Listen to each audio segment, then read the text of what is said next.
जय हिंद दोस्तों, कैसे हैं आप लोग। बड़े खुश नज़र आ रहे हैं, क्या बात है। इतना हैप्पी हैप्पी कमेंट है सभी का। तो कितने बच्चों ने आगे तक क्वेश्चन बना लिया ये बताओ पहले। कितने भाई ऐसे हैं जो आगे तक क्वेश्चन सॉल्व कर पाए हैं, बताइए। क्वेश्चन नंबर 31 के बाद और आगे तक आप बढ़ पाए, बताओ बताओ।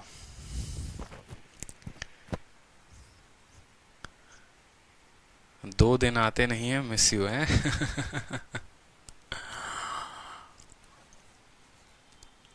डीवी कैसा गया। डीवी में क्वेश्चन बहुत टफ पूछा गया था, ठीक है। पेपर काफ़ी कैलकुलेटिव था, नॉर्मलाइजेशन में मार्क्स भी मिलेंगे, ठीक है। अरे डीवी है, अच्छा जाएगा। आप लोगों का प्यार रहेगा तो अच्छा ही जाएगा, कोई दिक्कत की बात नहीं है। हाँ, बस एक ये एक्सपीरियंस हुआ जो आप लोगों के साथ शेयर करूंगा कि डॉक्यूमेंट वेरिफिकेशन में जब मैं गया तो मैंने अभी जैसे पिछले बैच में बताया ये बात कि 2018 में जो लोग सिलेक्टेड हैं वो सबसे ज़्यादा मेरी शिफ्ट में आए थे। मेरा शिफ्ट शाम का शिफ्ट था और उसमें मुश्किल से 50 या 60 कैंडिडेट थे जिनका डॉक्यूमेंट का वेरिफिकेशन होना था। और उसमें 50-60 में शायद मैं अकेला या फिर मेरे साथ कोई एक आधा बंदा होगा जो फ्रेशर होगा। बाकी जो है 49 के 49, मुझे जहाँ तक लगता है ये 49 के 49 लोग वो थे जो ऑलरेडी 2018 में सिलेक्टेड हैं और फिर भी 2019 का पेपर दिया है और तब भी अच्छे नंबर हैं 2019 में, और तब वो पेपर देने जो है डॉक्यूमेंट वेरिफिकेशन में आए हैं। और ऐसा नहीं है कि 2018 में वो टैक्स असिस्टेंट है और 2019 में वो इनकम टैक्स का स्कोर बन रहा है तो इनकम टैक्स के लिए आए हैं, ऐसा कुछ भी नहीं था। मतलब ये था कि 2018 में बंदा एक्साइज में सेलेक्टेड है।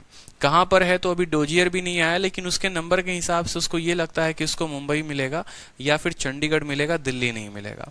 तो उसने जो है अब 2019 में एक ऐसी नौकरी भरी है जिसमें दिल्ली ही पोस्टिंग मिल सकती है, जैसे सीएसएस की जॉब हो गई, ठीक है। सीएसएस जो है और एमईए जो है वो दिल्ली में ही मिलता है, तो इस तरीके से उन लोगों ने अप्लाई किया। तो आपको जो ये लगता है ना कि कट ऑफ क्यों हाई जाता है, ठीक है, कट ऑफ हाई जाने का रीजन क्या है, क्यों हम इतना पढ़ते हैं फिर भी देखते हैं तो कट ऑफ 600 में 600 इतना चला गया। रीजन यही है मेरे भाई, जो बंदा एक बार सिलेक्शन ले लेता है ना वो कई बार पेपर देता है सिर्फ अपने मन चाहे पोस्ट के लिए। और इसमें उन बच्चों की भी गलती नहीं है, आप भी जब उनके जगह पे रहोगे ना आप भी सेम काम करोगे। पहली बार क्या होता है हमारे सामने कि यार पहले तो कोई भी नौकरी मिल जाए, चाहे टैक्स असिस्टेंट की क्यों ना मिल जाए, ठीक है, चाहे हमें चेन्नई में क्यों ना दे दे, तमिलनाडु में क्यों ना दे दे, हमको दार्जिलिंग या फिर कहीं पर जंगल में भी क्यों ना दे दे, सरकारी नौकरी चाहिए चाहिए। पहले पहले तो ये होती है। और उसके बाद क्या होता है कि नौकरी लेने के बाद फिर उसके बाद हम सेकंड ऑप्शंस में जाते हैं, तब सोचते हैं अच्छा ठीक है अब हम विस्तार रूप से सोचेंगे कि हमको नौकरी कहाँ चाहिए और किस स्टेट में चाहिए, कौन सी नौकरी चाहिए। 90% कैंडिडेट 2018 के 2019 में अप्लाई किए हैं और फिर ये 90% कैंडिडेट 2019 के 2020 में पेपर देंगे, इस बात को जान लो। और जो एक बार पेपर ले लेता है, सिलेक्शन ले लेता है, उसके लिए बार बार सिलेक्शन लेना आसान होता है, बहुत आसान होता है, कोई कठिन काम नहीं होता है। अब आप मुझसे बोलोगे अभी पेपर देने को, अभी मैं दूंगा यहाँ पर तो सवाल में मेरे हो सकता है कि 150, 160, 170 नंबर है और आपके लिए भी उतना लाना बहुत मुश्किल है। तो जो सिलेक्टेड कैंडिडेट्स होते हैं वो बार बार पेपर देते हैं, जिसकी वजह से आपका कट ऑफ और ज़्यादा हाई चला जाता है, इस बात का ध्यान रखिए। तो आपका कंपटीशन बहुत ज़्यादा लोगों से है। सेम कहानी सीएचएसएल में होती है। सीएचएसएल के कट ऑफ हाई क्यों जाते हैं, जितने भी सीजीएल के कैंडिडेट के बच्चे हैं ना, सीजीएल वाले जितने हैं वो सारे के सारे सीएचएसएल में पेपर देते हैं, ठीक है। अब एक ऐसा स्टूडेंट का केस जहां मैं जानता हूं कि पहले उसने ज्वाइनिंग लिया एमटीएस में, फिर सीएचएसएल का पेपर का रिजल्ट आया, फिर एमटीएस छोड़कर फिर सीएचएसएल में लिया और अब उसका पेपर का रिजल्ट आया सीजीएल का, अब वो सीएचएसएल छोड़कर सीजीएल में लेगा अगले साल, ठीक है। तो ये जो है ना ये सारी कहानी चल रही होती है, स्टूडेंट खुद ही ऐसा क्रिएट करते हैं और जिसके वजह से जो है कट ऑफ भी हाई जाती है।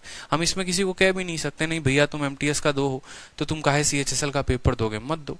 रिजल्ट में ही पेंडिंग्स हैं, इसमें बहुत सारे लूपहोल्स होते हैं जो एसएससी को सुधारने होते हैं। वेटिंग लिस्ट जैसे एसएससी निकाल सकती है कि अगर मानो कि एक कैंडिडेट कोई नौकरी छोड़ देता है तो उसके जगह पे उसके अगले कैंडिडेट को बुलाकर उसको नौकरी दे दी जाए, बट ये भी एसएससी ऐसा नहीं करती हैं। तो बहुत सारे जो हैं वो लूपहोल्स हैं, लेकिन बस आप लोगों को एक ही बात मैं इन सभी घटनाओं से कहना चाहूँगा कि आप चाहे जिस भी एग्ज़ाम की तैयारी कर रहे हैं बस यूँ समझ लीजिए कि कंपटीशन बहुत तगड़ा है और इस तगड़े कंपटीशन में अगर सरवाइव करना है तो अपने आप को बहुत ऊपर उठाना पड़ेगा। वो छोटे छोटे नॉलेज, वो छोटी छोटी जानकारी, ये छोटे मोटे ट्रिक्स हो गए या चंद किताबें हो गई, उससे बना के आपका सिलेक्शन नहीं हो सकता है। आपका सिलेक्शन हो सकता है आपके कंसेप्ट से, आपका सिलेक्शन हो सकता है आपके नॉलेज से। अगर आप ये सोचो कि जीके में 1000 वन लाइनर पढ़ के चले जाएंगे या 10-20 को मॉक दे देंगे या उससे मेरा जीके स्ट्रांग हो जाएगा, तो महामूर्ख इंसान है आप, और महामूर्ख प्राणी है इस धरती के जो इतना सोच के जो है इतना कर रहे हैं। हमसे पूछिए संविधान का एक एक आर्टिकल हमको याद है, हमसे पूछिए कोई भी बात, हिस्ट्री का एक एक घटना हमको याद है, तो बताइए नौकरी आप लेंगे या हम लेंगे? आपको वोकैबुलरी याद करने में कष्ट होता है, बड़ी दिक्कत होती है, दुख होता है। शायरी याद करने में दुख नहीं होता। ठीक है, तो ये बातें समझनी पड़ेंगी आपको कि आपको कितनी और मेहनत करनी है। आपके वोकैबुलरी आपके जुबान पर हो, आपके जो है पूरा का पूरा जीके जीएस का वन लाइनर आपके जुबान पर हो, क्वेश्चंस मैथ के आपके टिप्स पर हो कि जब आपको दिया जाए तो आप उसको बना पाएं, उड़ा दें। तो ये सभी बातों को आपको ध्यान रखना होगा। अगर आप दिन में 1-1 घंटा 2 घंटा भी अगर आप बर्बाद करते हैं, आप अपने आप से पूछिए, मैं ये समय क्यों बर्बाद कर रहा हूँ? क्या जरूरी है ये समय बर्बाद करना? क्या इसके जगह पे कुछ सीखा जा सकता है? अगर सीखा जा सकता है तो कुछ सीखने में अपने उस समय को जो है वो लगाएं, ना कि कुछ बर्बाद करने में उस समय को लगाएं। बहुत जरूरी है आप लोगों के लिए सभी बातें। नया उम्र है, नया खून है, नया जोश है, लेकिन आपको सब ध्यान रखना है कि आपका जो एक तरीके से ओपोनेंट है वो कितना मजबूत है और आपको कितना एनर्जी चाहिए उससे जीतने के लिए, तो ज्यादा जो है वो आपको फायदा देगा। सर आपने कौन सा पोस्ट अप्लाई किया है? वासीम अख्तर मेरा जो पोस्ट है वो ही मुझे मिलेगा, ये मैं श्योर कहता हूँ आपसे। जैसे कुल मिलाकर हमें 20, 25, 30 ऐसे करके काफ़ी पोस्ट होते हैं। ऐसे तो बी 23, 20, 24 ऐसे तरीके से बी कोड में होता है, डी कोड में होता है। तो जो मैंने पहला पोस्ट भरा है मुझे वही मिलेगा, इतना मैं कंफर्म हूँ। लेकिन मैं अभी बताऊंगा नहीं कि मैंने कौन सा पोस्ट भरा है, वक्त आने पे वो भी बताएंगे। ठीक है, चलो तो जो है बढ़िया तरीके से पढ़ाई करो, कंपटीशन बहुत तगड़ा है और बहुत ऊपर उठकर जाना है। ठीक है, चलो क्वेश्चन नंबर 31 तक हम लोगों ने कर लिया था। अब आगे बारी आती है हमारे आगे 32 की। बोला गया है सवाल में, देखो रिया का कहानी है कि बाई सेलिंग 25 मीटर क्लोथ रिया को फायदा होता है 5 मीटर के सेलिंग प्राइस का, उसका गेन परसेंट कितना होगा? हम जो पढ़ रहे थे सवाल में, हम पढ़ रहे थे लाभ या हानि या तो क्रय मूल्य के ऊपर या विक्रय मूल्य के ऊपर। जब क्रय मूल्य के ऊपर लाभ होता था ना, तो हम क्रय मूल्य को 1 रुपया मानते थे, यानी सीपी को, और जब विक्रय मूल्य के ऊपर लाभ होता था तो हम सेलिंग प्राइस को 1 रुपीज मानते थे। पीछे वाले क्वेश्चन को 31 को समझाते हैं। यहाँ पर आपको फायदा हुआ है कॉस्ट प्राइस पर, तो आप कॉस्ट प्राइस को 1 रुपीज मानेंगे। तो आपने कहा हर आर्टिकल का कॉस्ट प्राइस कितना हो गया? 1 रुपए। ठीक है, तो रिया को जो फायदा हुआ वो कितने आर्टिकल का फायदा हुआ? आप बोलेंगे कितने का फायदा हुआ? तो भाई 11 मीटर के खरीद के बराबर है। 1 मीटर का खरीद कितना है? 1 रुपया। तो 11 मीटर का खरीद कितना? 11 रुपए। तो तुमको फायदा कितने का हुआ? 11 का। ठीक है, सामने वाले को आपने कितना बेचा है? 33 मीटर बेचा है। अगर 33 मीटर बेचा है तो 33 खरीद के भी तो लेकर आए होगे, यानी हर आर्टिकल को आप 1 रुपये में खरीद कर लेकर आते हो, हर मीटर को, तो 33 मीटर को 33 रुपये में खरीद के लाए होगे। तो 11 का फायदा कमाए 33 के ऊपर 1/3 कितना होता है? 33 सही 1/3। ठीक है, फिर कोई स्टूडेंट बोलेगा कि सर 30 नंबर भी करवा दो, तो देखो 30 नंबर भी बहुत आसान है, अब 30 नंबर करवाया जाएगा। ठीक है, जो 30 नंबर हमने छोड़ा था वो कराएंगे। यहाँ पर बोला गया है कि आप 72 आर्टिकल को बेचते हैं और आपको लॉस होता है 8 वस्तुओं के विक्रय मूल्य के बराबर, आपका लॉस का प्रतिशत क्या है? ठीक है, आपको देखो, आप सभी के सभी होशियार हो, आपको समझना है मुझे गेन हो या लॉस हो वो किस पर हो रहा है, तो यहां पर वो सेलिंग प्राइस पर हो रहा है। ये वर्ड को पकड़ो, किस पर हो रहा है? सेलिंग प्राइस पर, यानी आपको उस वस्तु का विक्रय मूल्य 1 रुपए मानना है। आप बोलेंगे सर यहां पर हर आर्टिकल का सेलिंग प्राइस हमारा कितना होगा? हर आर्टिकल का सेलिंग प्राइस हमारा 1 रुपए होगा।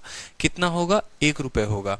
आपको क्या हुआ है? लॉस हुआ है। कितने का? 8 वस्तुओं के विक्रय मूल्य के बराबर।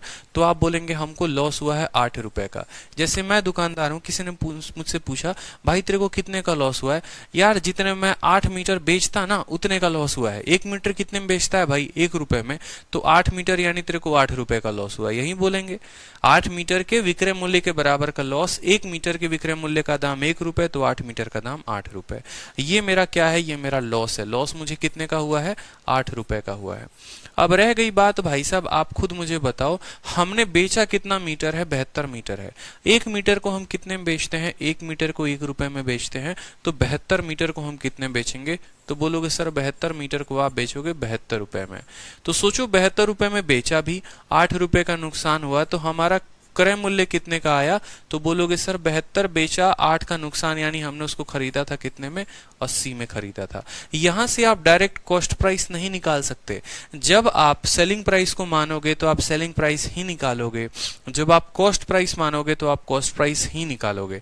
ऐसा नहीं सेलिंग प्राइस माना और यहां पर जो है 72 बेचा, 72 खरीदा, 72 रुपए लिख दिया। नहीं भैया, 72 नहीं लिख सकते हो। सबसे बड़ा कंफ्यूजन आपका यही रहता है। सर अभी तो आप बोल रहे थे 72 बेचा और 72 बेचने का मतलब 72 खरीदा, यहां बच्चा चिपका देता है सीपी में 72। कैसे चिपका दोगे तुम सीपी में 72?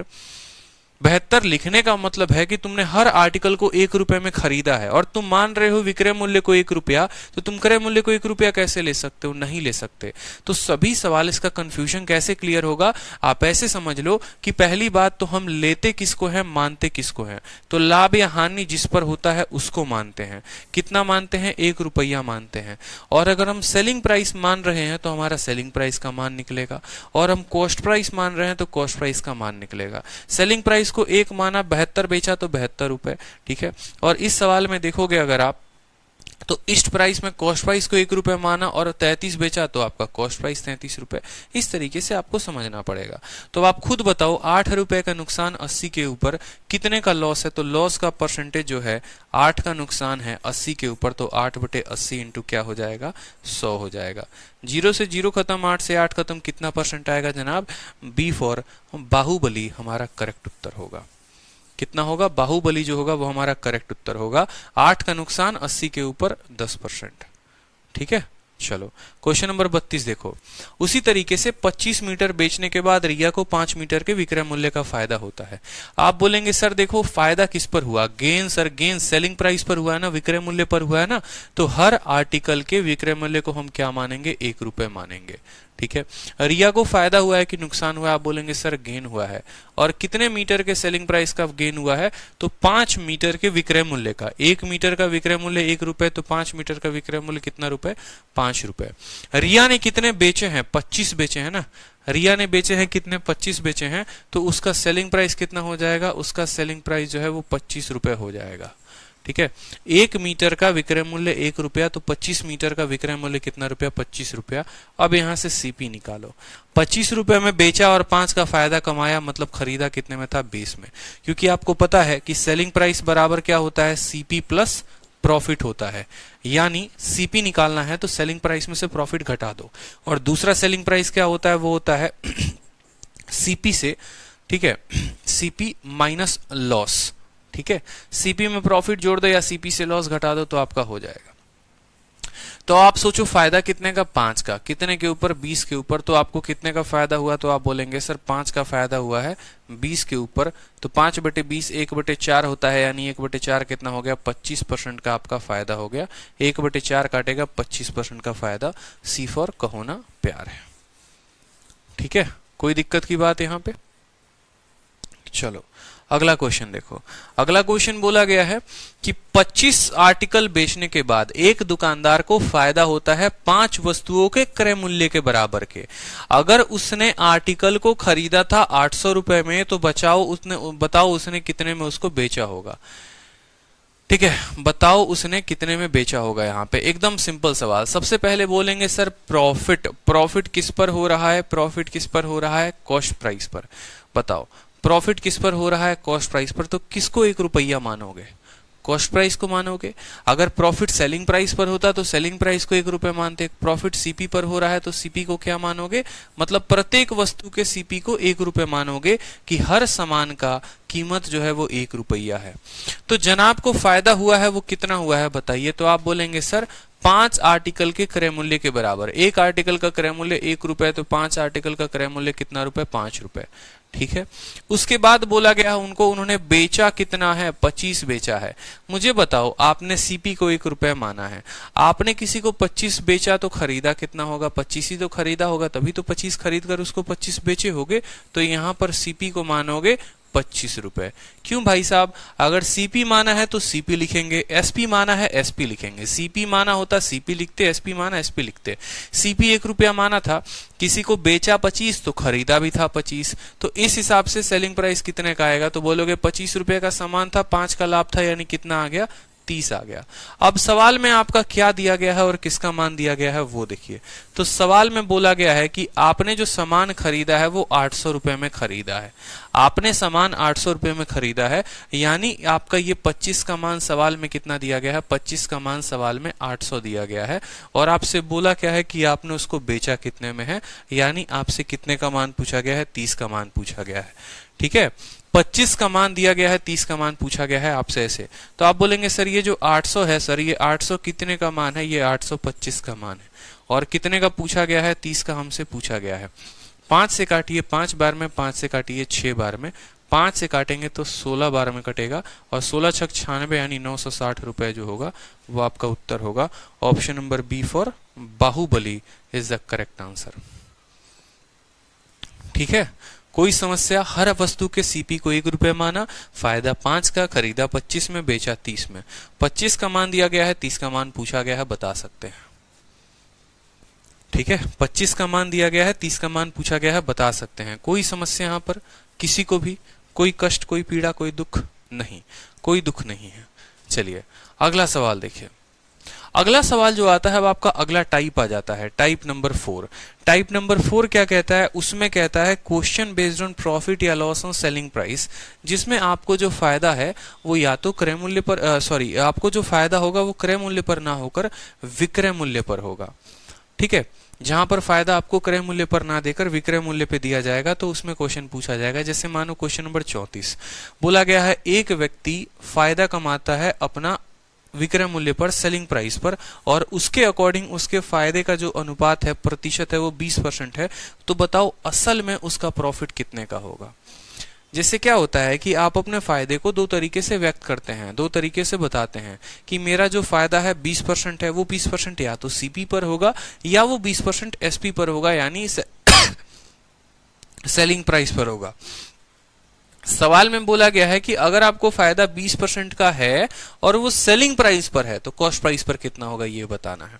ऐसे क्वेश्चन हमने आपको शुरू में करा दिए हैं, लेकिन फिर भी देखिए, आपको जनाब प्रॉफिट हो रहा है, कितने % का हो रहा है? 20% का हो रहा है, और 20% का मतलब 1/5 हो रहा है। लेकिन ये फायदा आपको दिया गया है कि यदि एक व्यक्ति अपना लाभ अपने विक्रय मूल्य पर पता करता है और उसका लाभ 20% है, तो ये लाभ जो है ये विक्रय मूल्य पर है। विक्रय मूल्य का मतलब ये किसके तुलना में है? तो नीचे वाला जो होता है वो एसपी होता है और ऊपर वाला जो होता है वो क्या होता है? प्रॉफिट होता है। तो ₹5 में बेचा है और ₹1 का लाभ था, तो आप खुद बताइए आपने उसको खरीदा कितने में? तो 5 में से 1 गया, आपने उसको 4 में खरीदा है। कोई समस्या की बात? अब आपसे बोला गया है कि पता करो यही लाभ जो है वो तुम्हारा सीपी पर कितना है। ठीक है, यहां पर प्रॉफिट परसेंट ऑन एसपी दिया गया है। किस पर दिया गया है? एसपी पर दिया गया है, और आपसे बोला है प्रॉफिट परसेंट ऑन सीपी बताओ। तो कितने का लाभ है? 1 का, और किसके ऊपर? 4 के ऊपर, तो 1/4 × 100। आप बोलेंगे सर काटिए इसको, 25 बार में कटेगा तो 25% हमारा क्या आएगा? उत्तर आएगा। कोई दिक्कत की बात यहाँ पे? आप यहाँ ए बी रूल का भी नियम लगा सकते हैं, बट ऐसी कोई जरूरी नहीं है ए बी रूल लगाना। यहाँ पे आसान है। चलिए अगला क्वेश्चन देखिए। इसी तरीके से बोला है कि यदि एक व्यक्ति अपना नुकसान जो है वो विक्रय मूल्य पर कैलकुलेट करता है और उसके अनुसार उसका नुकसान 37.5% का होता है, तो असल में उसका नुकसान कितना होगा वो बताओ। असल में उसका नुकसान कितना होगा वो बताओ, आपसे बोला गया है। तो आप मुझे बताइए कि उसका लॉस परसेंट किस पर दिया गया है? सवाल में उसका लॉस परसेंट विक्रय मूल्य पर दिया गया है 37.5%। 37.5% का मतलब होता है 3/8, यानी नीचे वाला क्या है? नीचे वाला विक्रय मूल्य है, ऊपर वाला क्या है? लॉस है। तो इस हिसाब से उसका क्रय मूल्य कितने का आएगा? 8 में बेचा है और ₹3 का नुकसान है, यानी खरीदा कितने में था? तो खरीदा 11 में था। अब हमसे बोला गया है कि उसका लॉस परसेंट पता करने को किसके ऊपर? सीपी के ऊपर। तो सीपी के ऊपर लॉस पता करेंगे, लॉस बटे सीपी × 100। नुकसान कितने का? 3 का, और कितने के ऊपर? 11 के ऊपर, 3/11 इंटू 100% हमारा इतने का नुकसान होगा। 1/11 जो होता है वो होता है 9 सही 1/11, तो 3/11 का मतलब 27 सही 3/11% जो होगा वो हमारा उत्तर होगा। तो ऑप्शन नंबर डी जो है वो नन ऑफ दीज हमारा आंसर हो जाएगा। ठीक है, 27 सही 3/11% जो होगा वो हमारा करेक्ट उत्तर होगा, या 27.27% भी आप इसको कह सकते हैं।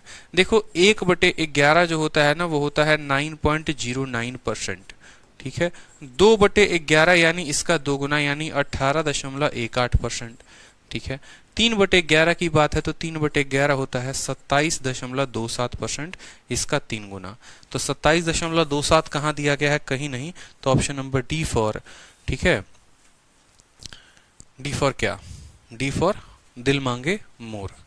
ठीक है, कोई दिक्कत की बात। एसपी पर दिया जाएगा नुकसान और आपको सीपी पर पूछा जाएगा, तो आप बता सकते हैं आज के बाद, कोई दिक्कत नहीं आएगा। मतलब एसपी पर या तो आपको लाभ देगा नहीं तो नुकसान देगा। लाभ दिया तो भी कर लिया, नुकसान दिया तो भी कर लिया, और उसके बाद जो हमने इसको सीपी पर बता दिया। अब क्या होगा, अगला क्वेश्चन थोड़ा सा आपको घुमा कर दिया जाएगा और दोनों कंसेप्ट को मिक्स करके दे दिया जाएगा, और बढ़िया सवाल आपसे एक मेंस के लेवल में पूछा जा सकता है। जैसे आप इस सवाल को देखिए, बढ़िया क्वेश्चन है, साइड में हट गया हूं मैं, पढ़िए सवाल को। बोला गया है दो दोस्त हैं, एक नीरज है और एक दीपक है। नीरज चोपड़ा हो गए हमारे और एक दीपक कलाल हो गए। नीरज जो है अपना प्रॉफिट कैलकुलेट करता है विक्रय मूल्य पे। ठीक है, नीरज देखो, नीरज कैसा बंदा है, नीरज ऐसा बंदा है जो अपने लाभ को अपने विक्रय मूल्य पर कैलकुलेट करता है, मतलब सेलिंग प्राइस पर। और जो दीपक हो गया वो कैलकुलेट करता है अपने प्रॉफिट को किस पर, सीपी पर। ठीक है, यानी ये क्रय मूल्य पर कैलकुलेट।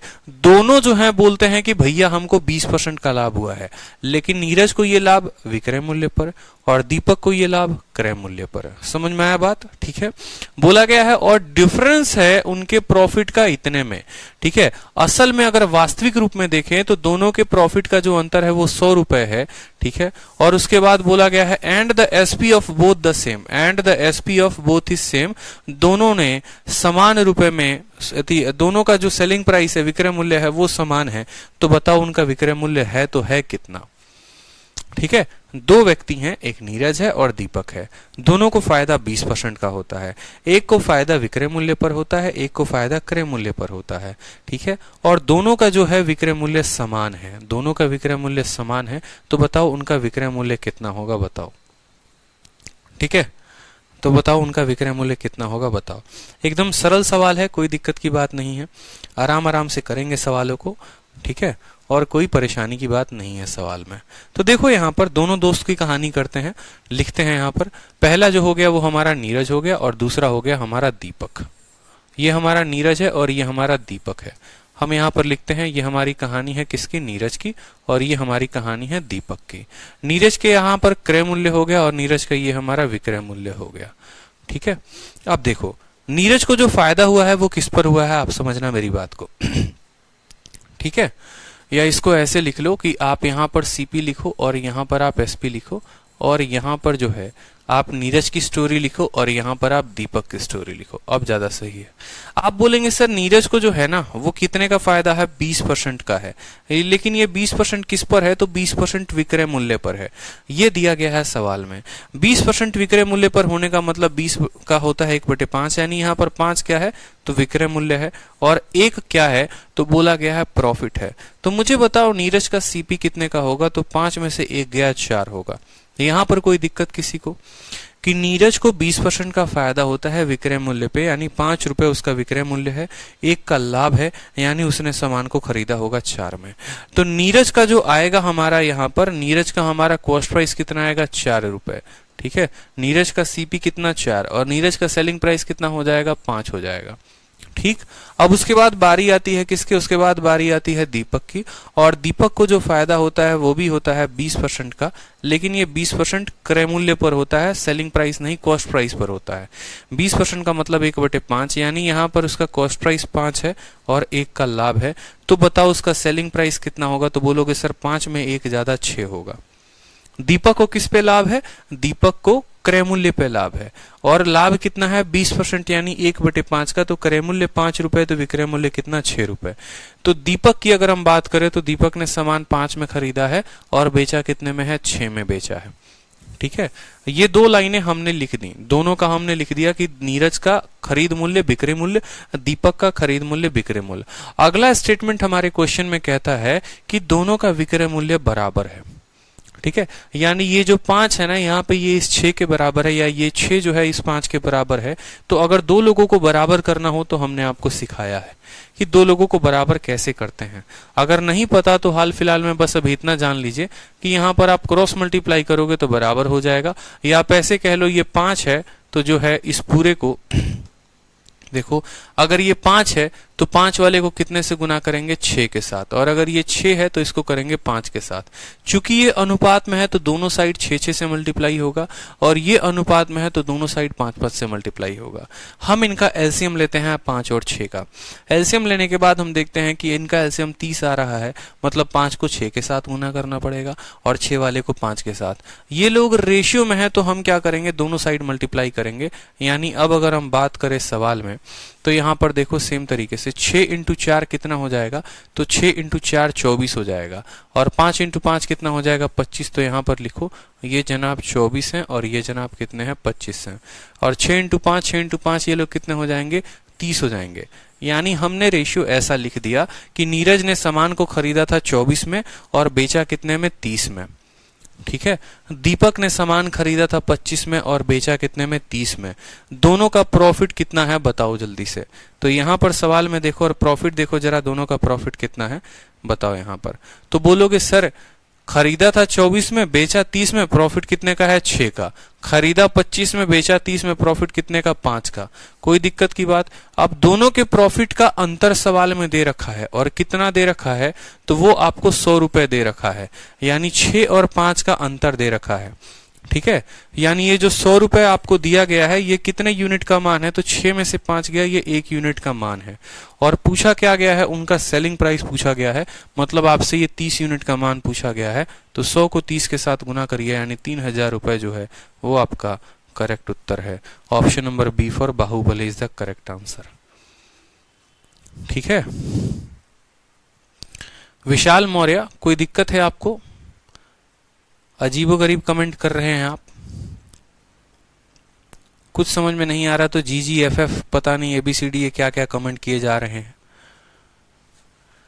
तो समझ में आया सवाल में, एक को फायदा होता है विक्रय मूल्य पे और एक को फायदा होता है क्रय मूल्य पे। विक्रय मूल्य वाले का फायदा होता है, ठीक है, विक्रय मूल्य वाले को फायदा होता है तो उसका हमने अनुपात लिख दिया। क्रय मूल्य वाले का फायदा यानी दीपक का अनुपात लिख दिया। फिर बोला दोनों का सेलिंग प्राइस बराबर है, दोनों के सेलिंग प्राइस को कर दिया बराबर, जिसके चलते इसका क्रय मूल्य 24 और ये 30 यानी लाभ 6 का, क्रय मूल्य 25 और विक्रय मूल्य 30 यानी लाभ 5 का। दोनों का अंतर सवाल में 100 दे रखा है और 30 का मान पूछा है, बता देंगे। ठीक है, चलिए, बहुत आसान सवाल है, कुछ भी नहीं है। जिसका देखो क्या होता है ना, कोई भी क्वेश्चन हो आपको, जैसे मानो दीपक है, नीरज है, कोई भी है, लाभ पर दे, जो लाभ है वो आपको विक्रय मूल्य पर दे, क्रय मूल्य पर दे,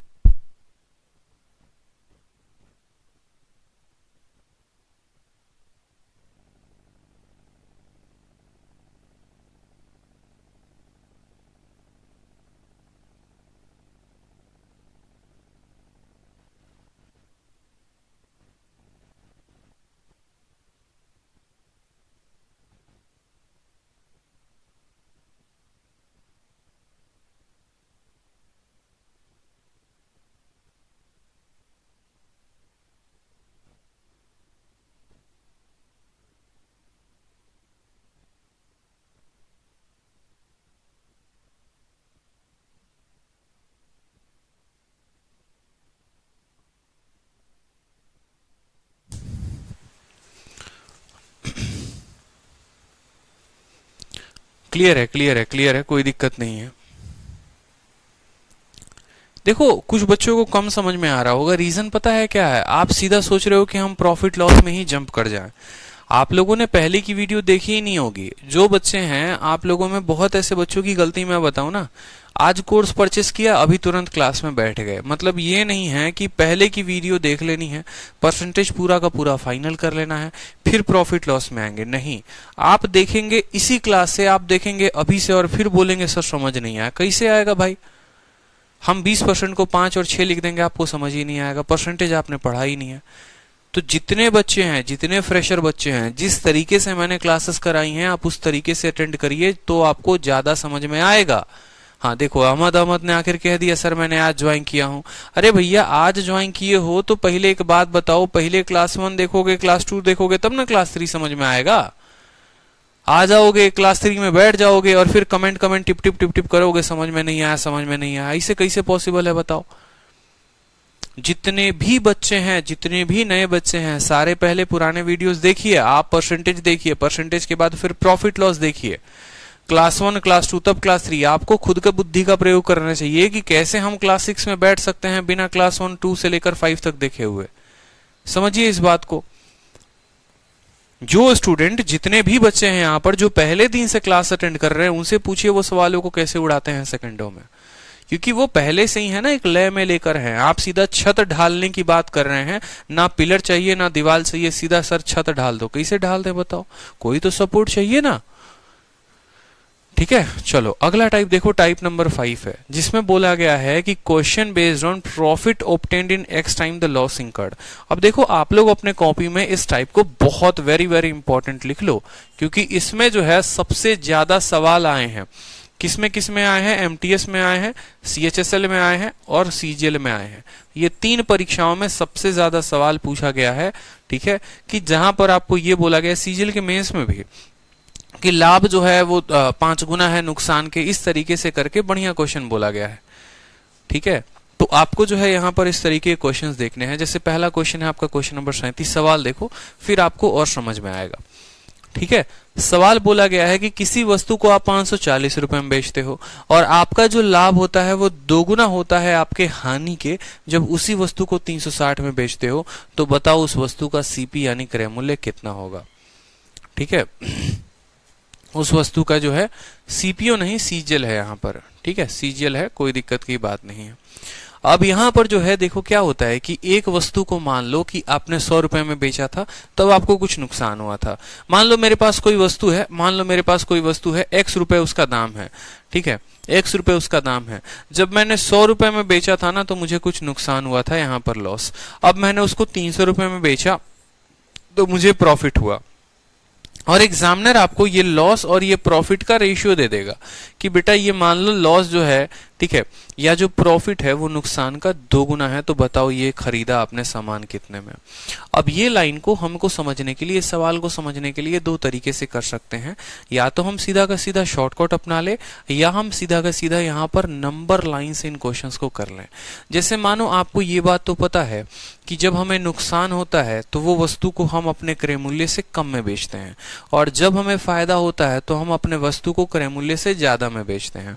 ठीक है, नंबर लाइन की अगर आप बात करो, बचपन में जैसे आप नंबर लाइन पढ़ते थे तो आप बोलते थे कि सर ये देखो ये हमारा नंबर लाइन है, और ये नंबर लाइन में क्या होता है कि बीच में हम 0 को रखते हैं, आगे सभी के सभी पॉजिटिव संख्याएं आते जाती हैं, जैसे +1 हो गया, +2 हो गया, इस तरीके से करके। और पीछे के पीछे सभी क्या होती हैं? नेगेटिव संख्याओं का जन्म होते जाता है, पीछे के पीछे सभी नेगेटिव संख्याएं। इसी नंबर लाइन को जो है आपको समझना है। ठीक है, और इसी नंबर लाइन पे फिट करना है। ये जो 0 के स्थान पर जो रखा जाता है ना, यहाँ पर आप रखते हैं सीपी को, अपने क्रय मूल्य को। आप क्या रखते हैं? सीपी को, क्रय मूल्य को। लाभ का मतलब क्या होता है? लाभ का मतलब होता है पॉजिटिव, कि भैया हम पॉजिटिव में चल रहे हैं, नेगेटिव में नहीं चल रहे हैं। तो यानी आगे की तरफ आप जो मान लो यहाँ पर कोई स्थान होगा, यहाँ पर आप अपने लाभ वाले विक्रय मूल्य को रखेंगे, वो विक्रय मूल्य लिखेंगे जिस पर आपको लाभ हुआ है। ठीक है, और यहाँ नंबर लाइन में पीछे की तरफ जाते हैं तो क्या होता है? नेगेटिव। नेगेटिव का मतलब नुकसान। तो यहाँ पर एक और गोला बनाएंगे और इस गोले में आप क्या लिखेंगे?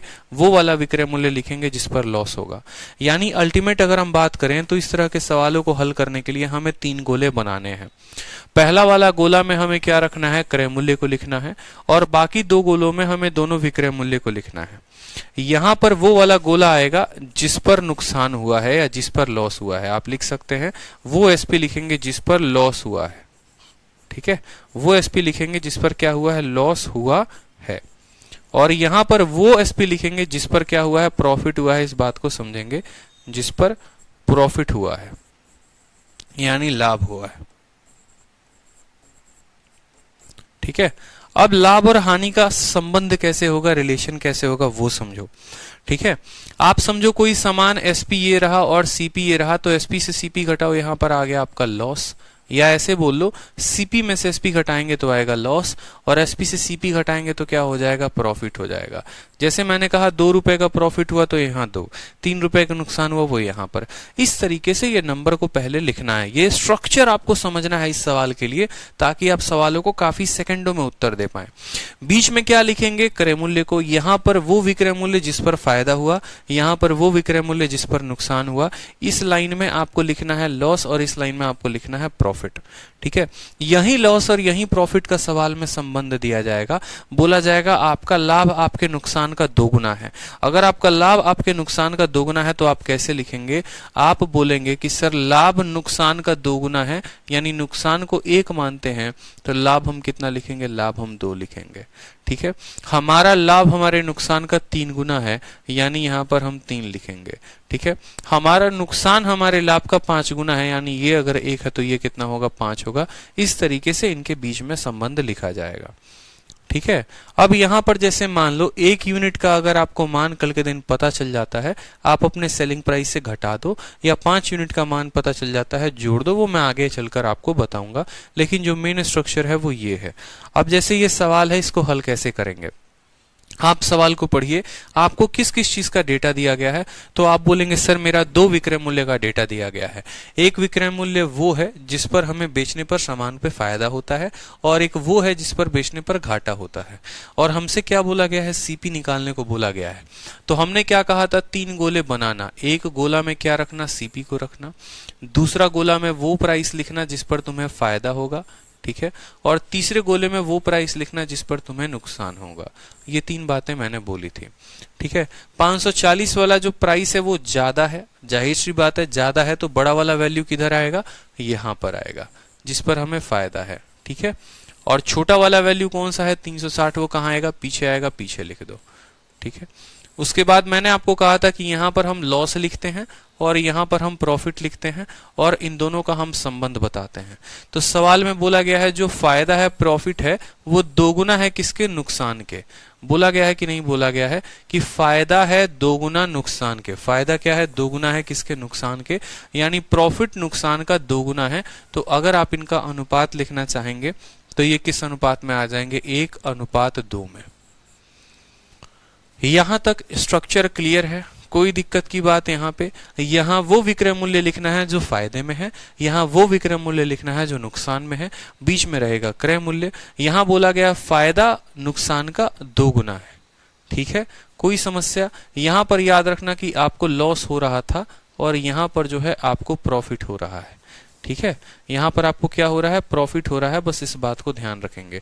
तभी तो सीपी में प्रॉफिट जोड़ने पर इतना आएगा, या फिर एसपी में से लॉस घटाने पर सीपी आएगा। ठीक, यहां तक क्लियर। अब मुझे एक बात बताओ, ये 360 से 540 में कितना दूरी है। मान लो मैं ऐसे बोलूं कि एक शहर यहां पर है और एक शहर यहां पर है, इन दोनों के बीच में कितने की दूरी है, तो आप बोलेंगे सर 180 की दूरी है। कितने की दूरी है, ये 180 की दूरी है। ठीक है, 360 और 540 की दूरी कितने की है, 180 की है। और ये 180 किस पार्ट में बटा हुआ है, तो 1:2 पार्ट में बटा है। मतलब यहां पर ये 1 यूनिट है और ये कितना है, 2 यूनिट है। तो ये 180 कितने यूनिट का मान है, तो बोलेंगे सर ये 3 यूनिट का मान है, जिसमें 1 यूनिट ये है और 2 यूनिट ये है। कितने यूनिट का मान है, तो 180 3 यूनिट का मान है। ठीक है, आपकी मर्जी है, चाहो तो आप इस वाले शहर की दूरी निकाल दो या आप इसकी दूरी निकाल दो, यानी आप 1 यूनिट का मान निकाल दो या 2 यूनिट का मान निकाल दो, वो आपके ऊपर है। आप बोलेंगे सर हम 1 यूनिट का मान निकालते हैं, तो 1 यूनिट का मान कितना आएगा, तो 1 यूनिट का मान आपका 60 आएगा। यानी यहां पर जो वैल्यू है, ये वाली वैल्यू, ये वैल्यू आपकी कितनी आ गई, 1 यूनिट, और ये 1 यूनिट का मतलब कितना आ गया, आपका 60 आ गया। अगर 1 यूनिट का मान 60 है, आप 2 यूनिट का पता करना चाहते तो इसका वैल्यू कितना आता, 120 का आता। ठीक है, समझ में आ गया कि नहीं आ गया मेरा बात? मैंने आपको बोला सीपी की जगह पर सीपी लिखना है, पुराना एसपी नया एसपी, कोई दिक्कत की बात नहीं। इनका अंतर 180 का वो इस बराबर पार्ट में बटेगा। हमने आपको सारे डेटा बता दिए। यानी आप अब खुद सोचो कि आपके पास एक सामान है, जब आप उसको 360 में बेचते हो तो कितने का नुकसान होता है? 60 रुपए का। या जब आप उसको 540 में बेचते हो तो 180 का फायदा। तो उस सामान की कीमत आप कैसे लिखोगे? तो बोलोगे कि सीपी बराबर कितने में बेचा था? 360 में। और नुकसान कितने का था? तो 60 का। यानी उसमें अगर उसके नुकसान को जोड़ दें तो हम वैल्यू बता सकते हैं। ठीक है। या फिर बेचा कितने में? 540 में। और उसमें फायदा कितने का हुआ? फायदा हुआ 120 का, तो उसमें 120 को घटा दे तो बता सकते हैं। यानी उस वस्तु का सीपी कितना आएगा? 420 आएगा। हमने आपको दोनों तरीके से इसीलिए बताया ताकि आप समझ जाओ। जरूरी नहीं है कि कोई बच्चा यहां पर 1 यूनिट का मान निकाले। देखो, जब लॉस वाले का मान आएगा ना, तो आपको पता है कि अपने विक्रय मूल्य में नुकसान को जोड़ते हैं तो सीपी आता है, या फिर अपने विक्रय मूल्य में फायदे को घटाते हैं तो सीपी आता है। तो जब यहां पर 1 यूनिट का मान निकालोगे तो उसको 360 में जोड़ना पड़ेगा, और जब यहां 2 यूनिट का मान निकालोगे तो 540 में से घटाना पड़ेगा। ये बात ध्यान रखना है। तो मेजर बातें क्या हो गई? पहली बात ये हो गई 3 बक्से बनाने हैं।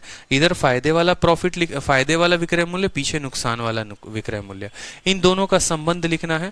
ये हमारा पॉइंट नंबर 2 क्या होगा? इनके बीच की दूरी को इस अनुपात में बांटना है। ये पॉइंट नंबर 2। पॉइंट नंबर 3 क्या हो गया? यहाँ का जो भी यूनिट का मान निकालेंगे, अगर 1 का निकालेंगे तो जोड़ देंगे, वो हमारा सीपी आएगा। तो 3 स्टेप में जो है हमारा आंसर आ जाएगा।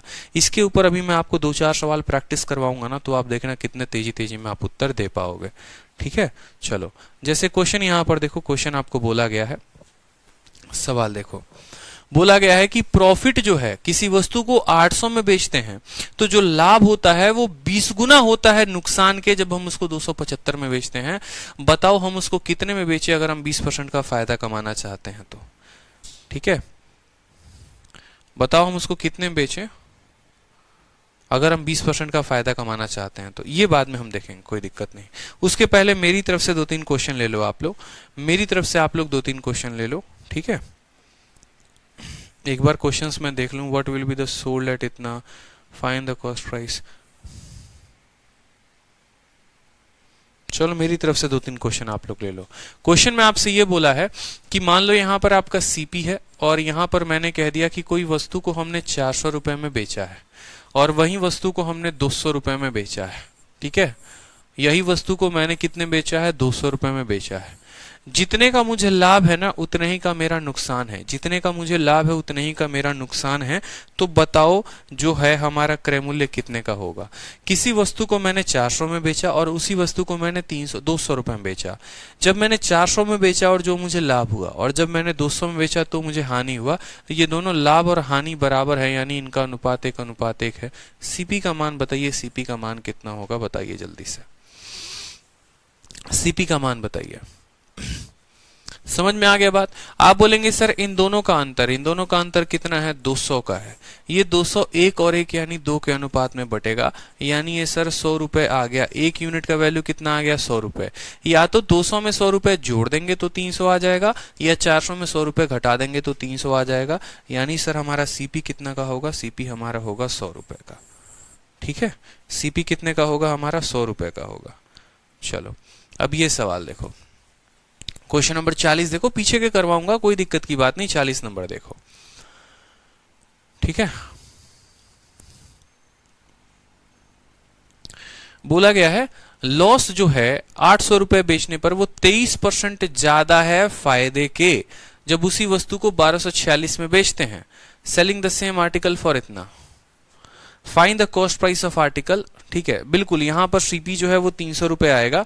यहां पर सीपी जनाब 300 रुपए आएगा। ठीक है, जो अभी हमने आपको क्वेश्चन दिया था ना, यहां पर सीपी 100 रुपए नहीं आएगा। यहां पर सीपी जो है आपका देखेंगे तो बोलेंगे सर 200 में 100 ज्यादा, यानी सीपी हमारा 300 रुपए आएगा। ठीक है, चलिए नेक्स्ट क्वेश्चन देखिए। यहां पर आपको बोला गया है लॉस 23% ज्यादा है फायदे के। तो सबसे पहले हम यहां पर सीपी को लिखते हैं।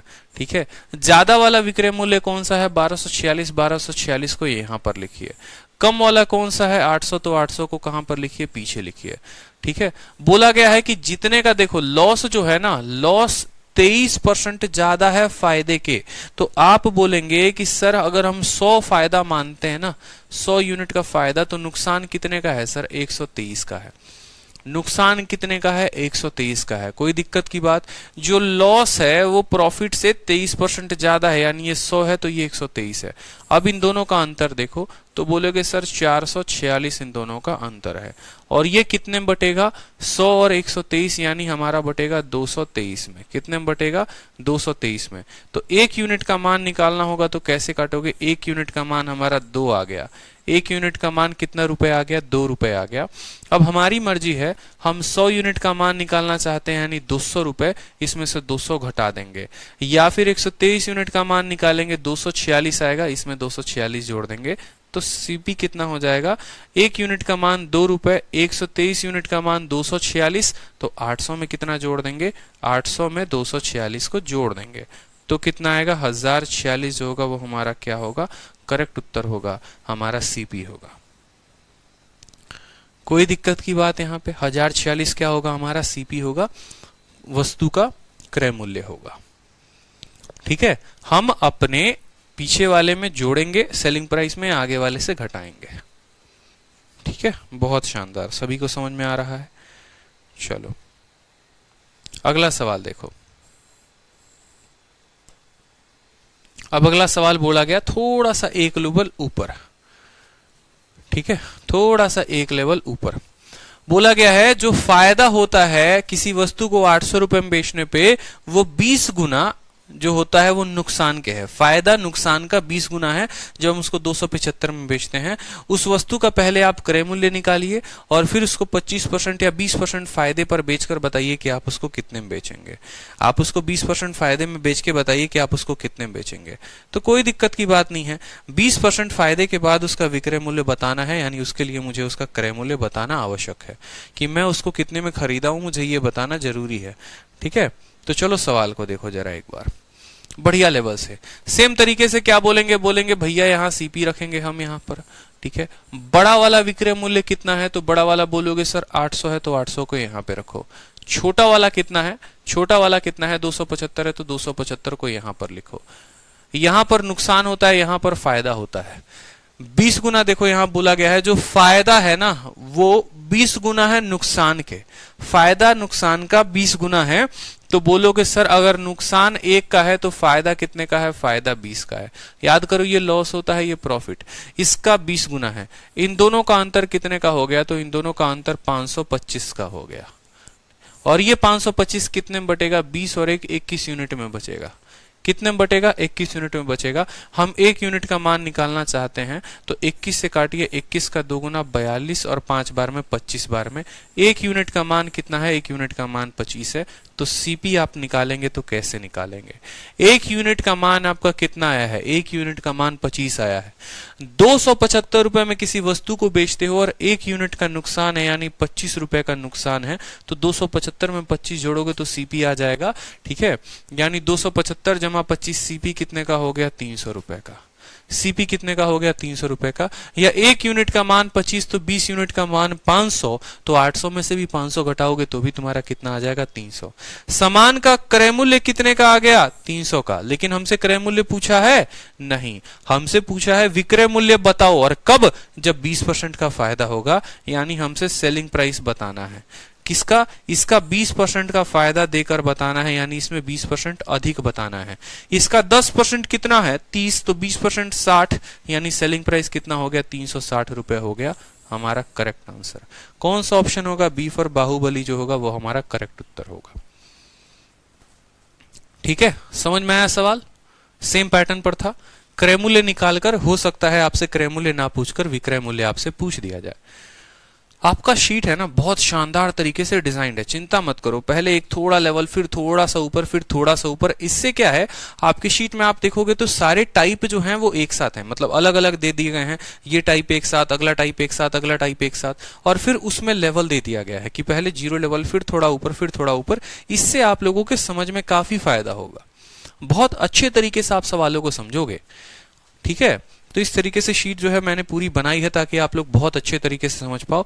और उसमें क्या होता है कि बीच में अगर कोई प्रीवियस ईयर का क्वेश्चन आ जाता है तो हम उसको भी इंसर्ट कर देते हैं। हाँ भाई, सभी कमेंट सभी के दिख रहे हैं। हर्षित कुमार पूछते हैं सर 360 कैसे आया। हर्षित एक बात बताइए, किसी सामान को आप 300 रुपए में बेचते हैं, 300 रुपए में खरीदते हैं, और 300 रुपए में खरीदने के बाद आपको उसके 20% फायदे पे बेचना है, तो आपका 360 कैसे आया, ये भी मैं बताऊं आपको? बताओ। सामान 300 रुपए, एक सिंपल सा क्वेश्चन, प्रॉफिट लॉस के पहली क्लास का क्वेश्चन है। किसी सामान को 300 रुपए में खरीदते हैं, 20% का लाभ होता है, कितने में बेचोगे? कितने में बेचोगे? 300 रुपए का सामान खरीदा, 20% का लाभ हुआ, कितने में बेचोगे? 360 में। वही तो लिखा हमने, और क्या लिखा है? ठीक है कि भैया ये जो 300 रुपए हैं हमारे, ये हमारा 100% का मान है, और हमसे 20% का लाभ देकर पूछा है, यानी हमसे 120% का मान पूछा है। खत्म हो गया, 12 3 के 36 आ गया आपका सेलिंग प्राइस। अब डायरेक्ट लिख दिया तो क्या हो गया? डायरेक्ट आप भी लिखा करो, आपको लिखना है डायरेक्ट। अब पेपर में बैठ के क्या इतना लिखोगे क्या? नहीं, पेपर में सीधा सोचो ना, 20% अधिक बताना है, इसका 10% 30 होता है, पीछे से एक जीरो कम कर देंगे 10% आ जाएगा। 20% अधिक बताना है, यानी 60 अधिक बताना है, 360 लिखेंगे। अखिलेश कुमार सर एसपी पूछ रहा है, आप एसपी का 20% निकाले हैं। अखिलेश जी, ये भगवान अखिलेश जी, ये सीपी आया है 300 रुपए, ये सीपी आया है 300 रुपए, इस बात को समझिए। एसपी तो वो ऑलरेडी दे रखा है 275 रुपए और 800 रुपए एसपी दे रखा है, सीपी हमारा 300 रुपए आया है, और 300 का बोला है भाई, he want to earn 20% profit. Profit किस पर कमाएगा? क्रय मूल्य पर, तो इसका 20% अधिक बताना है। यही होता है जब हम पीछे की क्लासेस को रिवाइज नहीं करते हैं तो, समझे? चलिए अगला सवाल देखिए। अगला सवाल उसी कंसेप्ट पर पूछा गया है सीएचएसएल में, लेकिन डेटा को थोड़ा टफ किया गया है। सवाल को समझिए आप लोग। बोला गया है कि the profit made by selling an article for 13,400, जो लाभ है वो बराबर है नुकसान के। जब 13,400 में बेचते हैं तो कुछ फायदा होता है, और 11,600 में बेचते हैं तो कुछ का नुकसान होता है। जो लाभ है वो मेरे नुकसान के बराबर है। बोला गया है बताओ कितने का फायदा होगा अगर हम उसको इतने में बेचे तो। बताओ बताओ। एकदम सिंपल सरल साधारण क्वेश्चन, कंसेप्ट सरल है, सिंपल है, बढ़िया है। सेम तरीके से हम देखेंगे यहां पे क्वेश्चन में, ठीक है? चलिए, हमने क्या कहा, कितने बॉक्स बनाने हैं बताओ जल्दी से। हमने कहा सर 3 बॉक्स बनाने हैं। कितने बॉक्स बनाने हैं? 3 बॉक्स बनाने हैं। तो जनाब आप 3 बॉक्स बनाइए। सबसे पहले वाले में किसको रखेंगे? आप सीपी को रखेंगे, ठीक है? ज्यादा वाला कौन है? 14,000। देखो यहां पर 2 सेलिंग प्राइस दिया गया है, 13,400 और 11,600। 13,400 वाले पे क्या होता है? फायदा होता है, तो यहां लिखेंगे, ठीक है? कोई दिक्कत की बात यहां पे। और 11,600 पे क्या होता है? 11,600 पे नुकसान होता है, तो उसको लिखेंगे यहां पर पीछे। यहां पर नुकसान है और यहां पर फायदा है, ये लॉस है और ये प्रॉफिट है, ठीक है? बोला गया है भाई देखो, जितने का तुम्हारा नुकसान है उतने का तुम्हारा फायदा है। जितने का नुकसान है उतने का फायदा है, यानी नुकसान और लाभ का जो अनुपात है वो 1:1 है, ठीक है? इन दोनों का अंतर कितना है आप मुझे ये बताओ। 400 जोड़ दोगे तो 12,000 हो जाएगा, और 1400, यानी इन दोनों का जो है अंतर जो है वो 1800 का है। ये 1800, इन दोनों का अंतर 1800 किस अनुपात में बटेगा? तो 1:1, यानी ये 2 यूनिट का मान है। 1 यूनिट का मान निकालना है तो इसको 1 के साथ गुना करेंगे, तो 1 यूनिट का मान हमारा कितना आ गया? प्रत्येक यूनिट का मान हमारा 900 रुपए आ गया।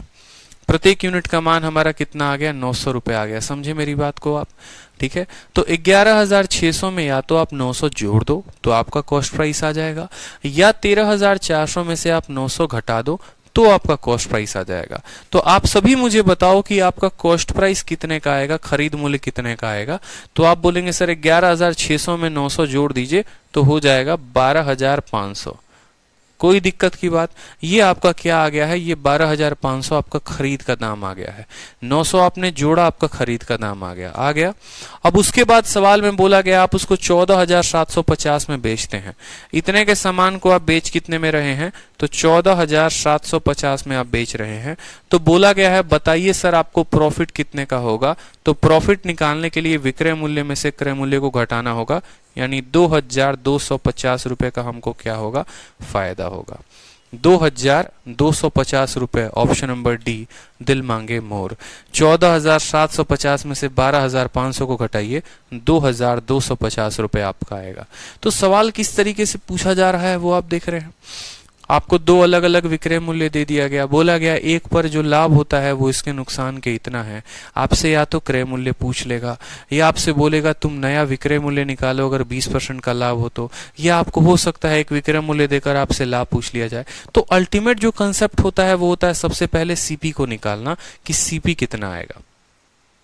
सीपी कितना आएगा, सबसे पहले होता है सीपी निकालना कि हमने सीपी को निकाल दिया, और सीपी निकालने के बाद हमसे जो भी बोला जाएगा वो हम वैल्यू। तो सीपी निकालने का तरीका क्या हो गया, इन दोनों का अंतर बढ़ता है इस अनुपात में, एक का वैल्यू निकालकर जोड़ दीजिए यहाँ पर। उस तरीके से हम सीपी निकाल लेंगे और तब हमसे जो बोला जाएगा हम वो करेंगे। ठीक है, चलिए अगला सवाल देखिए, क्वेश्चन नंबर 41। ठीक है,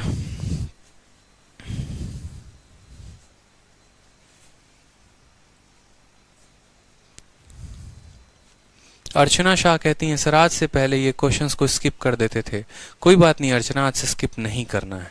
अब आप लोगों का देखो लेवल अगले 4 सवालों में ही इतना शानदार हो गया है कि अब आपके सामने हम मेंस का क्वेश्चन दे रहे हैं, और आप मेंस के क्वेश्चन को कैसे सेकंडों में उड़ाओगे आप वो भी देख लेना।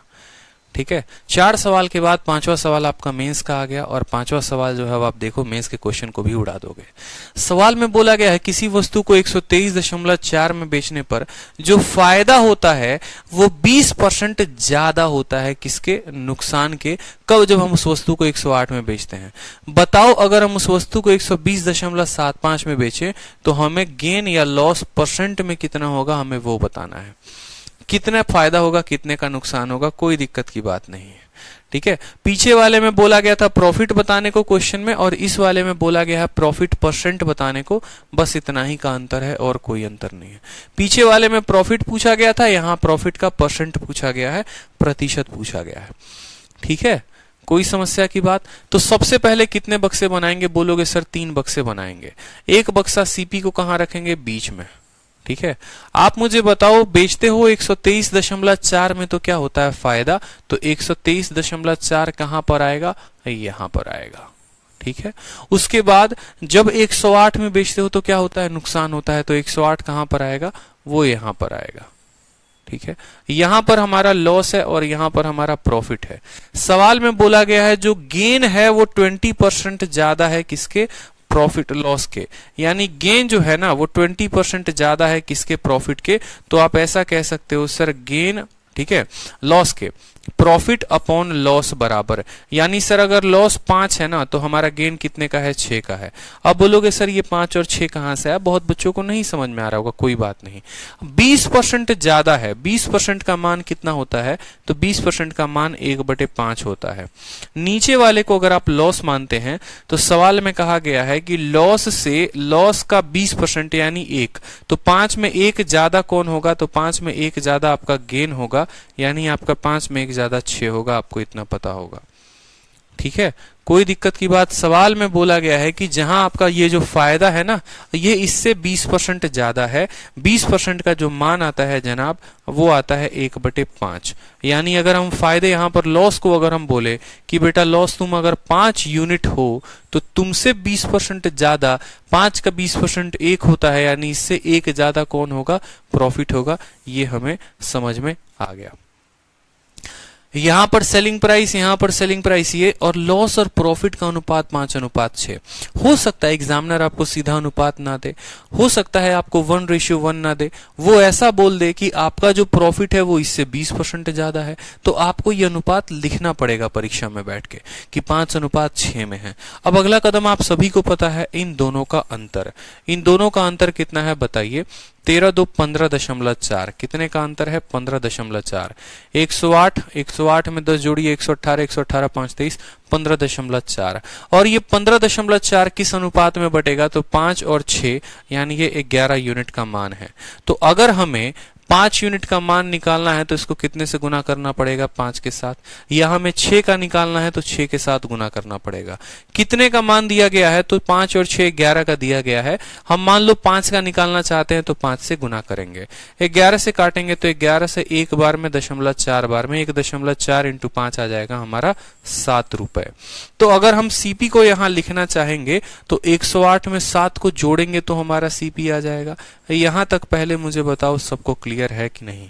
अभी तक हमने सिर्फ सीपी निकाला है। सीपी कैसे निकाला है? ये दिया गया था, ये भी दिया गया था। बोला गया था लाभ नुकसान से 20% अधिक है, यानी नुकसान को 5 मानेंगे तो लाभ 6 होगा। इन दोनों का अंतर 15.4, वो बढ़ता है 5:6, यानी वो 11 यूनिट का मान है। 11 यूनिट का मान दिया हमने, 5 यूनिट का मान निकाला। 5 यूनिट का मान कितना है? 7। यहां पर 7 रुपए का लॉस है तो 108 रुपए में 7 रुपए का लॉस जोड़ेंगे तो कितना आ गया? 115 रुपए आ गया। कोई दिक्कत की बात? अब ये आपका सीपी हो गया। आप उस सामान को कितने में बेच रहे हैं? तो आप बोलेंगे सर हम उस सामान को कितने में बेचने की इच्छा रखते हैं? 120.75 में। और हमसे क्या पूछा गया है? हमसे प्रॉफिट परसेंट पूछा गया है। तो प्रॉफिट परसेंट का मतलब क्या होता है जनाब? कि प्रॉफिट परसेंट का मतलब प्रॉफिट बटे सीपी इंटू 100 होता है। बताइए कितने का आपको लाभ हुआ है? 115 के सामान को आप इतने में बेचते हैं तो बोलेंगे सर 5.75 का लाभ हुआ है। कितने के ऊपर हुआ है? तो 115 के ऊपर हुआ है, तो बट्टे में 115 और इंटू क्या करेंगे? 100 करेंगे। 115 से आपको ये काटेगा 0.05 में। या आप ऐसे भी कह लो कि सर जो है इसको पहले 100 के साथ गुना कर दो तो ये 575 बन जाएगा और 115 इसको काटेगा 5 बार में, तो 5% का क्या होगा? हमको फायदा होगा। ठीक है। बाकी जो स्टूडेंट होशियार है वो यहीं से उत्तर देता कि भैया देखो इसका 10% 11.5 होता है, यानी इसका 5% जो है 11.5 का आधा और जो इसमें जोड़ा गया 5.75। ठीक है। आप यहीं से देख लो ना कि इसका 10% 11.5 और 11.5 का आधा 5.75 होता है। इसमें 5.75 जोड़ा गया तो वो 120.75 है। आप ऐसे भी कर सकते हो। सर मल्टीप्लाई नहीं हो रहा। 1.4 इंटू 5। खतरनाक बच्चे हैं भाई साहब अमय शर्मा आप। 1.4 को आप 14 मान लीजिए ना, और 14 का 5 गुना कितना होता है? 70 होता है। 70 आएगा और एक डेसिमल लगा दीजिए तो 7 बन जाएगा। बात खत्म हो गया। आप 1.4 को 14 मान लो और 14 का 5 गुना कितना होता है? 70 होता है। और फिर उसको 10 से भाग कर दो। पहले आपने 10 से गुना करके 14 बनाया, बाद में उसको 10 से भाग कर दो। डेसिमल के मल्टीप्लिकेशन को डेसिमल मानो ही मत। जैसे मैंने यहां पर डेसिमल नहीं माना, 5.75 को मैंने डेसिमल नहीं माना। मैंने कहा 100 से मल्टीप्लाई कर दो, 575 बन गया। 100 का 5 गुना 500, 15 का 5 गुना 75, यानी 5 बार में काटेगा। 1.4 को 14 मान लो, 14 को 5 के साथ गुना करो 70 आएगा। 70 लिख दिया और यहां 10 से मल्टीप्लाई किया था, यहां 10 से भाग कर दो। ठीक है, समझ में आ गए? क्वेश्चन क्लियर हुआ? बताओ जल्दी से। मेंस का क्वेश्चन था। चलिए सवाल देखिए। अगला सवाल मेंस का क्वेश्चन है, बढ़िया क्वेश्चन है। Question number 42। क्या बोला गया है वो बोलो। देखो बोला गया है अनु किसी वस्तु को 480 रुपए में बेचती है, कुछ उसको लाभ होता है। अगर वो उस वस्तु को 400 में बेचे तो उसको जो लॉस होगा वो बराबर होगा उसके प्रॉफिट के 1/3 के। बताओ सामान जो है वो कितने में खरीदा है।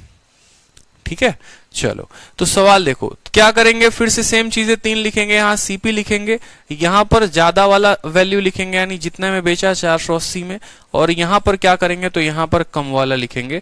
कम वाला कितना है? 400 में है। ये अनु की कहानी है। यहां पर अनु को लॉस होता है, यहां पर प्रॉफिट होता है। सवाल में क्या बोला गया है? सवाल में बोला गया है जो लॉस है वो बराबर है 1/3 ऑफ प्रॉफिट, यानी बोला गया लॉस बराबर प्रॉफिट का कितना? 1/3। लॉस बराबर 1/3 ऑफ प्रॉफिट, ये बोला गया है। लॉस 1/3 ऑफ प्रॉफिट है। कोई दिक्कत की बात है यहाँ पे? तो ये प्रॉफिट जब आपका यहाँ पर चला आएगा तो लॉस, और ये कितना हो जाएगा? लॉस बटे प्रॉफिट बराबर 1/3, यानी लॉस के सामने कितना आएगा? देखो यहां पर ठीक है, बहुत बच्चों को कष्ट होगा, सर कैसे वहां भेज दिए, थोड़ा फिर से बताइए। तो देखिए हम अगले लाइन में लिख देते हैं, लॉस को लॉस लिखेंगे, प्रॉफिट को यहां पर लेकर आ जाएंगे, और ये किस रेशियो में, 1/3 में। यानी अगर नुकसान 1 रुपए का है तो फायदा कितने का है, फायदा 3 रुपए का। ये किस अनुपात में है, 1:3 में। हमें यहाँ पर 5 सेकंड में मेंस का क्वेश्चन किया है, बहुत शानदार सीखा, बहुत शानदार। तो आप इनका अंतर बताइए, तो कितने का अंतर है, 80 का अंतर है। और ये 80 किस अनुपात में बटेगा, 1:3 में, यानी 4 में। कितने का मान निकालना है, 1 का निकालना है। 4 से काटेंगे तो आएगा सर 20 बार में। तो यहाँ पर सीपी जो आएगा वो क्या आएगा, 400 जमा 20, यानी सीपी कितना हो जाएगा, 420। तो बताइए यहाँ पर सामान कितने में खरीदा, 420 में। मेंस का क्वेश्चन था ये, बताओ समय लगेगा। अब मैं आपको बताता हूं, ऐसे सवाल अगर आपका धीरे धीरे, आप लोग बोलते हैं ना कि सर क्यों कोई ऐसा बंदा होता है जो बिना पेन उठाए बना लेता है सवाल को, कैसे बनाता है सर, यही होती है कहानी। मैं आप लोगों को क्यों बोलता हूं कि आप लोग अगर बहुत अच्छे पढ़ने लिखने में अच्छे हैं, और अगर सच में आपकी जिज्ञासा है कि आप जो है एक तरीके से नौकरी लेना ही लेना है, तो आप और ज्यादा जगह से प्रैक्टिस किया करो। जैसे एक तो हमने शीट दे दिया, शीट को ही 2 बार 3 बार लगाओ, और इसके अलावा अपने कॉन्फिडेंस को आंकने के लिए आप कोई भी किताब एक लगा सकते हो। जैसे किरण हो गया, आप उसको लगा सकते हो। जितने ज्यादा क्वेश्चंस लगाते हो ना, स्पीड उतनी ज्यादा बनती है। जैसे इसी कैटेगरी में सबसे पहले सवाल में आपको समझने में वक्त लगा, दूसरे सवाल में आप बना पाए, तीसरे सवाल में आप और थोड़ा समय लेकर बना पाए, और चौथा 5वां सवाल आते आते आप बिना बनाए उत्तर दे दिए। कैसे, आपके मन में बैठ गया 400 480, अंतर कितने का, 80 का। वो 80 4 पार्ट में बटेगा, एक पार्ट का मान 20, 400 में 20 जोड़ दो, 420 हमारा उत्तर हो जाएगा, बात खत्म। ये इसी तरीके से अब मान लो एक और सवाल मैं आपको दे दूं और वहां पर भी मैं आपको डेटा दे दूं, तो आप सीधा अपने माइंड में अब पता है क्या करोगे, आप परीक्षा देने जाओगे, आप ये स्ट्रक्चर बनाओगे ही नहीं, आप सीधा इन दोनों के अंतर को इस रेशियो में बांटकर उत्तर दे दोगे, और वो सेकंडों बन जाएगा। राकेश यादव की भी, हाँ आप उससे भी लगा सकते हो, पिनाकल चाहे पिनाकल से भी लगा सकते हो, कोई दिक्कत की बात नहीं है। जिसके पास जो भी किताब है, RS अग्रवाल है, जो भी किताब है आपके पास, आप उस किताब से लगाओ। बस ये रीजन है आपसे किताब लगवाने का कि आप देखो कि आपने कितना सीखा है। क्या मेरे पढ़ाने के बाद कोई ऐसा क्वेश्चन रहता है जो आप नहीं लगा पाते? और जब आपसे क्वेश्चन लगने शुरू होंगे ना, और एक वक्त आएगा कि आप बिना पेन उठा के सवाल लगाना शुरू करोगे, तो आपका कॉन्फिडेंस बहुत तेजी में भागेगा। ठीक है, चलो अगला सवाल देखो। अगला सवाल आपसे बोला गया है, अब थोड़ा टाइप बदल जाता है बट देखेंगे यहाँ पे, अब थोड़ा उस कैटेगरी से क्वेश्चन हट गया, डिफिकल्ट क्वेश्चंस भी इजी लगने लगे हैं। थैंक यू, बहुत अच्छी बात है। चलिए, बोला गया है एक आदमी एक टीवी को 25% के लाभ पर बेचता है। यदि उसको इस टीवी पर विक्रय मूल्य के 25% के बराबर का लाभ हुआ होता तो उसे क्रय मूल्य का इतना। ये क्वेश्चन जो है ना आज मेंस में करवाया था, ठीक है। ये क्वेश्चन एक्चुअली इस कैटेगरी में है नहीं, बट ये क्वेश्चन से आज हम वाइंड अप करते हैं। ये क्वेश्चन इस कैटेगरी का नहीं है, लेकिन फिर भी आपको एक अलग हटकर हमने यहाँ क्वेश्चन दिया है ताकि आप इसको समझिए, ताकि हम अगली क्लास से जो है ये नया टाइप हम शुरू कर सके, नंबर ऑफ आर्टिकल वाला। ठीक है, नंबर ऑफ आर्टिकल वाला जो क्वेश्चन है वो हम अगली क्लास में पढ़ेंगे, लेकिन उसके पहले क्वेश्चन नंबर 43 है जो अपने आप में एक प्यारा क्वेश्चन है, इसको देखते हैं। देखिए सवाल में क्या बोला गया है, थोड़ा सा अच्छा क्वेश्चन है, देखेंगे। बोला गया एक आदमी एक टीवी को 25% के लाभ पर बेचता है। यानी आप ऐसे समझ लीजिए कि उस आदमी ने उस टीवी को खरीदा कितने में होगा, तो बोलोगे सर 100 रुपए में खरीदा होगा। ठीक है, कितने में खरीदा होगा, 100 रुपए में, और बेचा होगा तो कितने में, 25% ज्यादा, यानी 125 में उसने बेचा होगा। ठीक है, कोई समस्या की बात यहाँ पे। अगर उसको फायदा जो होता है वो 25% ऑफ एसपी होता है, ठीक है। पहले क्या होता था कि मान लो हमारी मुन्नी थी, वो सामान को 100 रुपए में खरीदती थी और 125 रुपए में बेचती थी। अब ऐसा हुआ ना मुन्नी के साथ कि अब उसको जो प्रॉफिट मिलेगा वो इसका 25% मिलेगा। 125 का 25% अब उसको प्रॉफिट मिलने वाला है मुन्नी को। इसका 25% का मतलब क्या हुआ, इसका 1/4। समझ में आ रहा है या नहीं आ रहा है कि इसका प्रॉफिट देखो, अब इसका प्रॉफिट पर इसका जो है 25% यानी काटेंगे तो आपको 125 का प्रॉफिट 1/4 कितना होगा, 4 3 के 12, 4 एकम 4, 31.25। ठीक है, 31.25। इसका 1/4 कितना होगा, 4 3 के 12, 4 एकम 4, 10, 4 दूनी 8 और 4 5 20। ठीक। बोला गया कि जैसे मानो पहले हम कोई सामान को 100 रुपए में खरीद रहे थे और हम उसको 25% के लाभ पर बेचते थे, यानी हम उसको बेचते थे 125 में। अब हमको जो लाभ होगा वो इसका 25% होगा। इसका 25% का मतलब इसका 1/4, यानी हमको 31.25 का लाभ होगा। हमको कितने का लाभ होगा? तो हमको 31.25 का लाभ होगा, यानी 100 रुपए के सामान को 131.25 में बेचेंगे। ठीक है, 100 रुपए के सामान को 131.25 में बेचेंगे। अब हमसे बोला गया है तो हमें पहले की तुलना में इतना अधिक का फायदा होता है, इतना मोर होता। ठीक है, पहले जितना में बेचते थे और अब जितना में बेचते हैं तो उससे कितना अधिक फायदा हो रहा है? तो हमें 6, यहां पर देखो कितना अधिक फायदा हो रहा है, तो 6.25 का फायदा हो रहा है। और ये 6.25 अगर मान लो ये x है, ये x है, ये x है, जैसे हर जगह पर इसको मान लो कि ये 100x था, ये 125x लिख लो यहाँ पे। मान लो कि कोई सामान की कीमत थी 100x, ठीक है। पहले उस सामान को हम जो है 125 में बेचते थे 125x में। उसके बाद क्या हुआ? हमें इसका 25% फायदा हुआ, यानी हम इसको बेचे 131.25x में। ठीक है, अब हमसे बोला गया है पहले की तुलना में हमें कितना अधिक फायदा हुआ है, तो 131 में से इतना घटाओ, यानी 6.25x। और ये जो फायदा है वो बराबर है मेरे क्रय मूल्य का 5% प्लस 80 रुपए ज्यादा, यानी यही फायदा बराबर है 5% ऑफ किसका? क्रय मूल्य। और क्रय मूल्य कितना माना है? 100x और प्लस कितना? 80 के। ठीक है, ये हमसे बोला गया है। तो 100 का 5% 5x होता है, इसमें से 5x घटाओगे तो 1.25x आएगा। 6.25 में से 5x घटाओगे 1.25 आएगा, और ये बराबर होगा किसके? 80 के। तो x की वैल्यू निकालोगे तो 80 बटे कितना आ जाएगा? 80 बटे 1.25। लेकिन हमसे बोला है उस वस्तु का CP, और CP कितना है? 100x है, यानी इसको 100 से आपको गुना करना पड़ेगा। हम 100x की वैल्यू सीधा बताएंगे। तो 125 का डेसिमल उड़ाओगे तो 100 आ जाएगा तुम्हारा यहाँ पर। 25 से 5 बार में, 25 से 4 बार में। ठीक है, 5 से काटोगे तो 16 बार में, और 16 इंटू 4 6400 रुपए जो हुए वो आपका सामान का क्रय मूल्य होगा। 6400 इज द करेक्ट आंसर। ये थोड़ा बढ़िया क्वेश्चन था और इसमें थोड़ी अंडरस्टैंडिंग थी, बट उतना बढ़िया हम नहीं कह सकते। फिर से समझाता हूं। मान लो कोई सामान को हमने 100 माना, ठीक है, और 100 मानने के बाद पहले हम उस सामान को 125 में, यानी 25% ज्यादा में बेचते थे, यानी 125 में बेचते थे। अब उस सामान को हम अपने विक्रय मूल्य, पुराने वाले विक्रय मूल्य से 25% ज्यादा में बेच रहे हैं। तो इसका 25% कितना होता है? 125 का 25%, यानी उसका 1/4, तो हो गया 31.25, यानी हम उसको 131.25 में बेच रहे हैं। ठीक है, कोई दिक्कत की बात? सुनील और बाकी लोग जिनको समझ में नहीं आया वो समझिए, आपको समझाने के लिए ही तो हम बता रहे हैं। एक एक लाइन फिर से बता रहा हूं। 100 रुपए के सामान को 25 के लाभ पर बेच रहे थे तो 125 में बेच रहे थे। ये है आपका पहला लाइन। एक व्यक्ति एक टीवी को 25% के फायदे पर बेचता है, यानी 100 रुपए के सामान को 125 में बेचता है। अगला लाइन, अगर उसको जो प्रॉफिट होता है, प्रॉफिट जो होता है बराबर होता है 25% ऑफ SP के, यानी इसका 25% फायदा है। प्रॉफिट जो है वो इसका 25% है। तो किसी भी चीज का 25% क्या होता है? उसका 1/4 होता है। यानी जो प्रॉफिट अब मुझे होगा वो होगा 31.25 का। ठीक है, अब मुझे जो प्रॉफिट होगा वो कितने का होगा? इतने का प्रॉफिट होगा। यानी अब मैं 100 के सामान में मुझे 25 के जगह कितने का प्रॉफिट होगा? मुझे 31.25 का प्रॉफिट होगा, यानी मैं उसको इतने में बेचूंगा। ठीक है, पहले 25 का फायदा होता था, अब इतने का फायदा होता है। तो हमें क्या बोला गया है? देन ही वुड गेन इतना मोर, तो पहले की तुलना में उसे इतना अधिक फायदा होगा।